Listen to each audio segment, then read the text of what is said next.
Entonces ahora mi idea era hacer la investigación en todos los CENDIs. En ese tiempo, estoy hablando del 2008-2009, solo habían 5 CENDIs, ahora ya hay más, y 6 CENDIs, de los cuales participaron 5, y uno de ellos porque la idea era como que sí tuvieran esa disposición para participar, entonces en esos términos fue planteado. Y entonces trabajé con los 3 CENDIs que están en la ciudad de Oaxaca, un CENDI en la ciudad de Tustepec y uno en Huajuapan de León. Y esos que están fuera, digamos, de la ciudad eran como los más nuevos en ese tiempo, ¿no? Los que recién empezaban a trabajar. Entonces, lo que yo trabajo es este asunto de la cultura, porque ya decíamos, bueno, si la discapacidad es la resultante de esa interacción negativa, ¿no?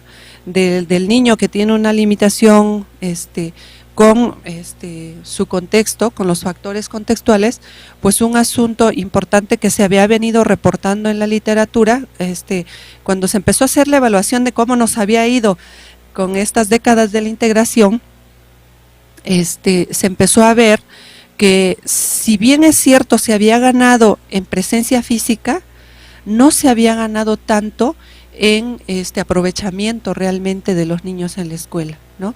Entonces dice, sí, bueno, sí se tenía una integración física, pero se tenía a costa de una exclusión socioemocional muy fuerte y una exclusión sobre todo de curricular, ¿no? Y entonces yo creo que esa es una de las cosas que dieron pauta a decir, a ver, bueno, si estamos insistiendo que accedan al que es el currículum para todos, pues ¿qué está pasando?, ¿no? Y sobre todo en preescolar hay varias investigaciones que reportan que se decía, bueno, aunque el niño no realmente aprenda mucho, ¿no?, en el jardín de niños, pero hay que lograr una integración social, ¿no?, que el niño cuando menos vaya y se socialice, y muchas experiencias de integración se hicieron así, que vaya y se socialice. En donde se hizo investigación, se reportó que los niños no se socializaron, que los niños reportaban muchos sentimientos de soledad, muchos sentimientos de exclusión. Son los niños que no eran elegidos para los juegos, no eran elegidos para el trabajo en equipo, ¿no?, los menos elegidos al menos. Y entonces se empezó a ver que esta cuestión de estar en una escuela pues sí requiere, ¿no?, y desde esta perspectiva de la inclusión, no solamente que trabajemos con el niño y en tratar de hacer que el niño pues esté lo mejor posible, sino que hay que trabajar mucho con los entornos, ¿no? Y entonces esto de la cultura escolar es justo trabajar con los entornos, trabajar con las creencias, con los valores, con las normas que privan al interior de las escuelas, de los espacios educativos, y que de alguna manera se constituyen en barreras para que la persona pueda interactuar, pueda participar, pueda aprender en las escuelas, ¿no? Y entonces tiene que ver pues con todas estas actitudes discriminatorias y todas estas prácticas, ¿no?, que se generan en la escuela. Y entonces yo utilicé 2 instrumentos, uno que elaboré y que fue proceso de trabajo pues prácticamente del doctorado, ¿no?, porque ya ven que hay que, todos estos atabares de la construcción de instrumento, que fue finalmente este instrumento de cultura escolar inclusiva, y un instrumento que es el que comento que ya Silda Lobato había trabajado, que es de cultura escolar. Entonces, yo me planteo otra cosa más, me planteo que para hablar de cultura de las escuelas tenemos que trabajar con todos los que forman parte de la escuela, ¿no? Habitualmente, en la investigación que hice, cuando se hablaba de cultura escolar, se habla mucho de los maestros, de los directivos como líderes, ¿no?, que es un papel muy, muy relevante que juegan los directivos, pero no se hablaba de los demás. Y en los centros de desarrollo infantil, vamos a ver a continuación, pues resulta que un número importante del personal pues es el personal de apoyo, ¿no?, y tiene mucho que ver con estas prácticas de inclusión. Entonces dije yo, bueno, tienen que participar todos, todos, la secretaria, el intendente, todos los que forman parte del CENDI, y también los padres, ¿no? Entonces recuperé mucho este sentido de comunidad, este sentido de que para que podamos desarrollar prácticas inclusivas, a todos nos toca hacer algo, a todos, ¿no? No nada más a los maestros. Y cuando un alumno llega a la escuela, pues es un trabajo de todos, ¿no?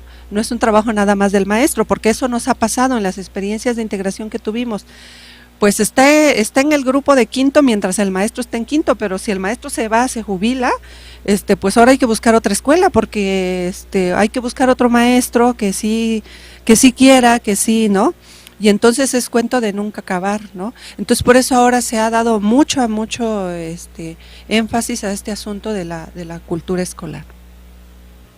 Bueno, y entonces vamos a ver cómo, en el trabajo que yo hice, casi el 70% era personal, que les digo, de apoyo, y solamente el 30% era personal que le consideran ellos como académico, que son los maestros, ¿no?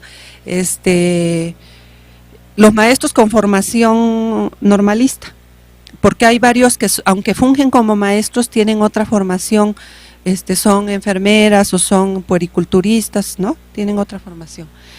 Y los CENDIs pues cuentan con psicólogo, cuentan con médico, cuentan con trabajador social, que eso a mí me parece muy, muy importante. Entonces ellos también estaban considerados en estos como de académico y el resto de apoyo. Y entonces a la hora de, si te regresas tantito, a la hora de participar, pues a mí me llamó mucho la atención, porque como que sí me costó un poco de trabajo que se animaran a participar, porque decían, ¿y yo qué voy a decir? O sea, si se trata de eso, pues aquí los que hablan son los maestros, ¿no? Es decir, en la investigación muy poco se les ha tomado en cuenta, y a la hora que se les toma en cuenta dicen, pero es que yo no, como que yo no puedo decir mucho, como que yo, pues lo que puedo decir es, ¿no? Y por ejemplo, las cocineras, que se vuelven un elemento muy importante a la hora de trabajar con la alimentación de los niños, ¿no?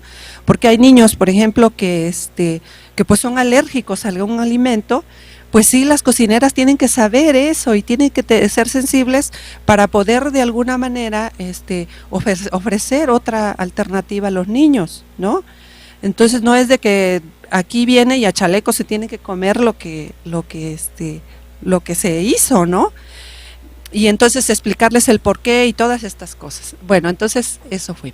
Y una cosa que tiene que ver, que está muy ligada con esto que yo les decía, ¿no? Esta cuestión de la formación y de la formación para la atención temprana se ha descuidado muchísimo, y al menos eso ha sido reportado por la OECD. Hay un informe, hay informes también de la UNESCO, como para educación inicial pues están los menos formados, ¿no?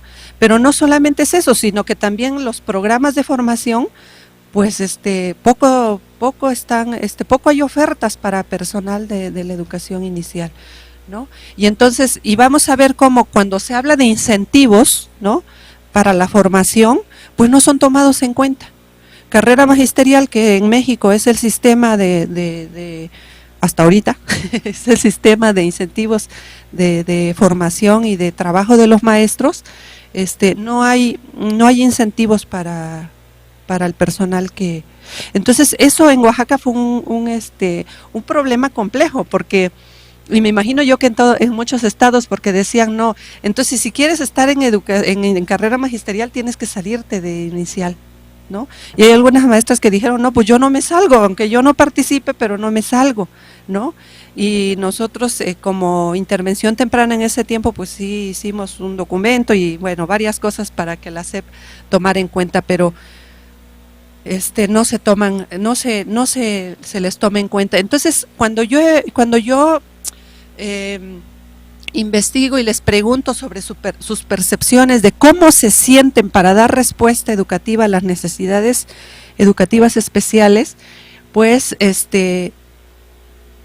pues los que más se sienten como más así cómodos, digamos, y de decir, pues sí, más o menos creo que tengo los conocimientos y las habilidades, pues es el equipo técnico, ¿no? Que es el médico, la psicóloga, las maestras con formación de normalista, pero hasta eso vemos cómo las educadoras sí se perciben como con menos habilidades, con menos, y los de apoyo pues no se diga, ¿no? Menos todavía. Cuando pregunto yo si perciben ellos que en el centro el trabajo con los niños con discapacidad es una tarea de equipo, ¿no? Y eso me pareció fundamental, y desde la cultura escolar, por ejemplo, eso es un elemento muy fuerte. Eso que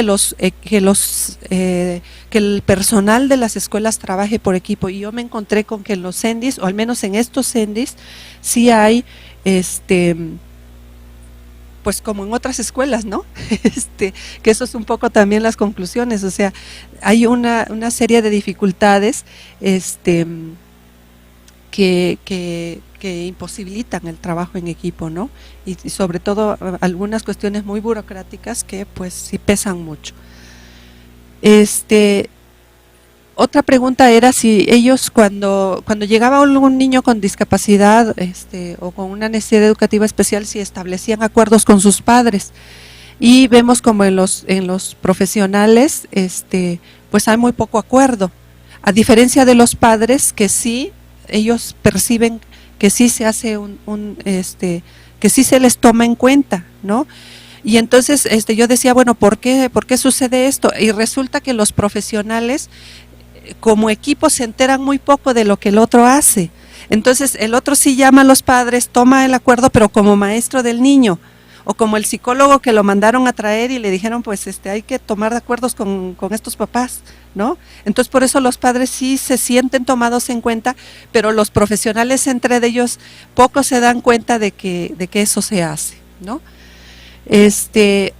Otro punto importante que se valora en la cultura escolar es si se sienten como en confianza para plantear esas necesidades educativas de los niños, ¿no? Y entonces aquí vimos que sí hay coincidencia tanto los profesionales como los padres en que sí se siente ese nivel de confianza, y yo creo que tiene relación con que se ha reportado en otros estudios en que en el nivel de educación inicial todavía las exigencias en términos de aprendizaje, digamos, no son todavía tan marcadas como en preescolar o como ya en primaria, ¿no? Todavía hay cierto chance de que se diga, bueno, el niño tiene estas necesidades, está pasando por esta situación, está presentando este retraso, ¿no? Otra cosa importante que también está reportada en la investigación y que es justo una de las recomendaciones que hace UNESCO, hace UNICEF, es esto de que si los niños desde muy pequeños aprenden a incluir o excluir de sus juegos a sus compañeritos con discapacidad. Y fíjense cómo tanto los profesionales como los padres dicen que no, ¿no? Tenemos esa visión de que como son chiquitos, pues todavía no hay maldad en ellos, dicen, ¿no? Y entonces todavía, pero no, o sea, desde muy pequeños, los niños sí, ¿no? Y eso es una cuestión que se tiene que desarrollar, y por eso se recomienda, ¿no? Que a mayor convivencia y participación en juegos con niños con discapacidad, pues se aprende mejor a comprender la discapacidad y se aprende también a tener otra visión de la discapacidad, ¿no? Y eso poco se toma en cuenta y se dice, no, como son chiquitos ellos, no, pero sí en las investigaciones que se han hecho, pues sí los excluyen, sí, mejor el que no juegue, ¿no? Y a mí me llamaba la atención porque también eso se da en el ámbito de la discapacidad, es decir, también, ¿no? Que yo les decía un poco cuando hablaba con los padres de niños o de jóvenes con discapacidad, también entre nosotros tenemos que trabajar eso, porque resulta que los que se sienten como que están mejor, ¿no? Los papás que sienten que su hijo está como mejor, dicen no, que no vaya con este otro niño porque eso está como peor y pues entonces va a aprender cosas ahí que no le convienen, ¿no? Bueno, en el cuestionario de Silda Lobato también, una de las cosas que se valora mucho es si hay un sentido en los espacios educativos de estar bien con los compañeros, de sentirse bien, ¿no? Como un factor que favorece estas prácticas de inclusión, ¿no? Y entonces vemos que en estos CENDIs sí hay una percepción de sentirse bien, al menos hay una percepción mayoritaria de que sí son espacios en donde se puede estar bien. El otro punto que se valora es si se sienten en libertad también de trabajar, ¿no? Y también ahí fue un punto muy importante porque en estos CENDIs sí hay una apreciación, una percepción de sentirse en libertad, ¿no? En libertad de programar, en libertad de organizar, en libertad de proponer, ¿no? Que eso es algo muy muy valorado. Y yo revisaba ahora, por ejemplo, a México nos comparan mucho con Finlandia, ¿no? A raíz de esto de que decían de que este video que hicieron Mexicanos Primero, en donde nos ponen por los suelos y que dicen que los maestros prácticamente en México no servimos para nada, y nos ponen un comparativo de Finlandia, ¿no? De cómo en la prueba PISA pues están en los primeros niveles y nosotros como en los últimos. Estaba revisando reportes de investigación de Finlandia y justamente una de las cosas que cuando Finlandia hace su reforma educativa en los 80, dice justamente una de las cosas que cuidamos fue darle, hay un currículum, dice que unas pautas generales curriculares, pero se deja en mucha libertad para que las escuelas diseñen sus propios proyectos educativos, ¿no? Y diseñen con un apoyo profesional muy fuerte y se sientan en esa libertad de hacerlo, ¿no? Y hay muchas cosas, por ejemplo, la importancia que ellos le dan a la identificación temprana de cualquier necesidad que los niños puedan tener, ¿no? Bueno, y bueno, ya como resultados generales, en esto que yo evalué de cómo perciben ellos sus conocimientos, sus normas, sus funcionamientos y sus valores en relación con una cultura escolar inclusiva, vemos pues que en estos CENDIs, en unos más que otros, ¿verdad? Pero sí hay, digamos que este conjunto de cosas que pueden facilitar, ¿no? Estas prácticas inclusivas de la organización, de las normas, de los valores que ellos tienen, de las formas como perciben su trabajo y perciben el trabajo con los otros, ¿no? Pero en esas cosas que falta, ¿no? Para sentirse así como que quisiéramos verlos como en el 6 y todos como más parejitos, pues está esto que yo les decía, ¿no? Y que ha sido reportado por otras investigaciones. Una que, bueno, los centros de desarrollo infantil como otros espacios educativos, estas prácticas burocráticas, estas prácticas justamente que reflejan esa organización de un sistema educativo muy burocratizado, ¿no? Pues se refleja también en los centros de desarrollo infantil, ¿no? Y entonces hay cosas que se tienen que cambiar. El otro punto fundamental es esta cuestión de la formación de quienes están dedicando a la educación inicial, ¿no? Eso yo creo que es un punto fundamental y que tiene que ser retomada a nivel sí de las estructuras del sistema educativo y de los niveles, ¿no? En sus programas de formación, pero yo creo que también por las universidades. Una de las cosas que justamente hace la Universidad de Salamanca, donde yo estudié, fue la creación de un instituto que está exprofeso haciendo investigación y trabajo con la comunidad, ¿no? Vinculando a la universidad con la comunidad para este trabajo en relación con la atención a la discapacidad en el ámbito de lo social, de lo cultural, de lo educativo, ¿no? Ahí yo creo que en todas las ramas hay mucho trabajo que hacer, ¿no? Y pues este asunto de darle a la educación infantil, a la educación temprana, pues el lugar que le corresponde, ¿no? Que eso ya lo había dicho Alejandro Acosta, Robert Myers y los que me han antecedido, ¿no? Que tenemos que seguir promoviendo, que ahí está, yo creo que nuestra mejor inversión, ¿no? en la infancia en general, ¿no? Pero cuando se habla de esa infancia que nace ya en condiciones de riesgo, que nace con una limitación, con una deficiencia, pues yo creo que ahí la importancia es fundamental y pues recobra una relevancia, que por eso pues yo les agradezco mucho que me hayan dado que me hayan invitado a platicarles hoy de este tema y y pues de compartir con ustedes sus inquietudes. Muchas gracias.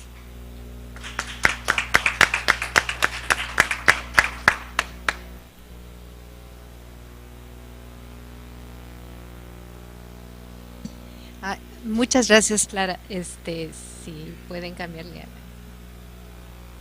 eso, sí, para que no nos sintamos tan desconectados. Mil gracias, Clara. Yo creo que apuntas a muchas violaciones ahora sí de los derechos, no solo de la Convención de las personas con discapacidad, sino de los derechos del niño, ¿no? Justo me llama la atención muchos de los datos que diste, porque se está ahora justo en el proceso de redacción del informe alternativo para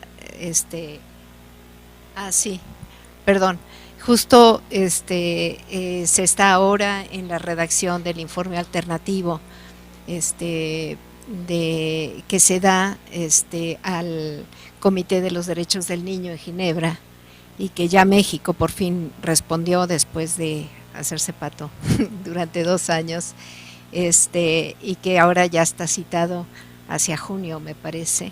Sí, entonces, y creo que muchos de estos señalamientos deberían de ser incluidos ahí y llevar esta voz, digamos, de esta serie de exclusiones, de indefiniciones, de reformas aparentes que no tocan lo estructural, y sobre todo lo que me parece más grave de esta retracción o esta constricción o restricción que ha sufrido los servicios de educación inicial, ahora sí como una consecuencia paradójica de la obligatoriedad del preescolar, en donde todos los recursos se fueron a apoyar el preescolar, y educación inicial ahora se considera como educación extraescolar en los últimos informes. De tal manera que entonces, como dices, están excluidos de carrera magisterial, de todas estas cosas, igual que educación especial, igual que educación para adultos, igual que educación compensatoria, igual que todas estas cosas. Entonces esto no figura de alguna manera dentro del sistema escolar regular o general, así como lo describe el INE, lo cual me parece gravísimo, ¿no? Y señalan, y es, digamos, a nivel de numérico nada más de los CENDIS, cómo se ha contraído el número de servicios a lo largo de los años, y no digamos ya los servicios de intervención temprana, ¿no? Que es prácticamente desaparecieron. Creo que son 6 ahora los que se reportan de servicios de intervención temprana, cuando, como dices, en los años 90, 80, fines de los 80, 90, estaban como en un boom, ¿no? En este sentido. Entonces, yo sí llamaría, digamos, a estas aportaciones que tú mencionas y a incluir esta labor de la Coamex, que fue, digamos, que tuvo un resultado, y que esto se puede incluir como una propuesta de armonización hecha por la coalición, que no ha sido tomada en cuenta para armonizar la legislación, ¿no? Creo que este tipo de señalamientos son los que deben de incluirse, y llamo a todos los que estén conectados para que, si tienen datos que aportar, nos los hagan saber para incluirlos en esta.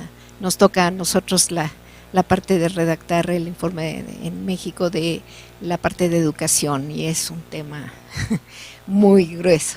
Entonces, evidentemente, con la ayuda y colaboración de todos, podremos hacerlo un poquito más pertinente, como decías, ¿no?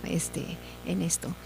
Entonces, bueno, yo creo que preguntas debe de haber muchas y comentarios, entonces damos la voz a Ana para que sea la portavoz de las otras voces.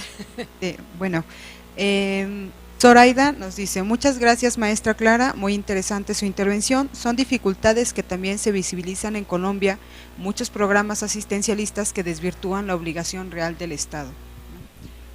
Elena, de la UDG, nos pregunta: ¿cuáles serían las condiciones previas y necesarias para llegar a la inclusión real de los niños con discapacidad? Es decir, las características de la maestra, el grupo, la escuela y los padres.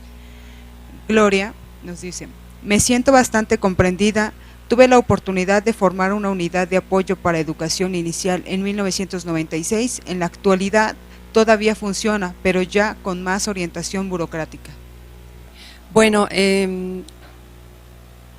yo creo que hay una cosa muy importante. En mi estado se han hecho algunos foros para ver, bueno, cómo se plantea esto de la inclusión, qué hacemos, y también, bueno, me ha tocado participar en otros eventos a nivel nacional, y hay como una enorme preocupación de decir, bueno, hasta que las condiciones no estén dadas, pues no se puede hacer la inclusión o hacer realidad a la inclusión. Yo les recomendaría que leyeran dos informes que tiene Inclusión Internacional, que es uno de los organismos que más ha trabajado, bueno, que estuvo trabajando muy fuerte cuando para la redacción del articulado de la convención, y que sigue haciendo cosas muy, muy importantes en ese sentido, y uno de ellos tiene que ver con discapacidad y pobreza, ¿no? Es decir, cómo ese es un círculo, pues prácticamente ya como que todo mundo da por hecho, ¿no? Que pues la discapacidad es sinónimo de pobreza, y entonces ahí el factor tan importante que es la educación para este tema. Y una de las cosas que se plantea ahí justo es eso, bueno, si se tienen que dar condiciones, pues entonces como cuánto nos tenemos que esperar, ¿no? Ahí hay algunos testimonios de mamás, ¿no? De familiares o de las mismas personas con discapacidad. Entonces yo creo que a mí me gusta mucho, hay un experto en temas de inclusión que es Tony Wood, que hizo él un índice de inclusión, que es un instrumento que me gusta mucho porque hay dos versiones, una para el nivel de infantil y una para las escuelas primarias, en donde él habla justamente de estas tres dimensiones: de la cultura, de las prácticas y de las políticas de la escuela. Entonces, cómo hay muchas cosas que se pueden ir creando, y que un poco yo les comentaba con mi investigación, es decir, hay cosas, hay creencias, hay valores, hay formas de organización que favorecen la inclusión, ¿no? Entonces, la inclusión es cada vez que nosotros logramos que un niño participe, que un niño sienta que aprendió, que un niño que sienta que es tomado en cuenta, se está haciendo la inclusión, ¿no? Y entonces sí, claro, faltarán muchas cosas, faltarán programas, faltarán libros de texto, pero muchas cosas yo creo que también las podemos ir haciendo nosotros, porque nosotros mismos es un proceso que tenemos que ir construyendo, ¿no? Y por eso me gusta también ver a la inclusión como un camino, ¿no? En donde vamos muy alertas de esas prácticas discriminatorias y esas prácticas de exclusión, ¿no? Y cuando ponemos alertas, ya darnos cuenta de ello y ya ir haciendo algo porque eso no ocurra, es ir avanzando en la inclusión. Y claro que tenemos un sinnúmero de obstáculos, pero también yo creo que tenemos muchos recursos de organización, de valores, de recuperación de saberes que podemos ir trabajando.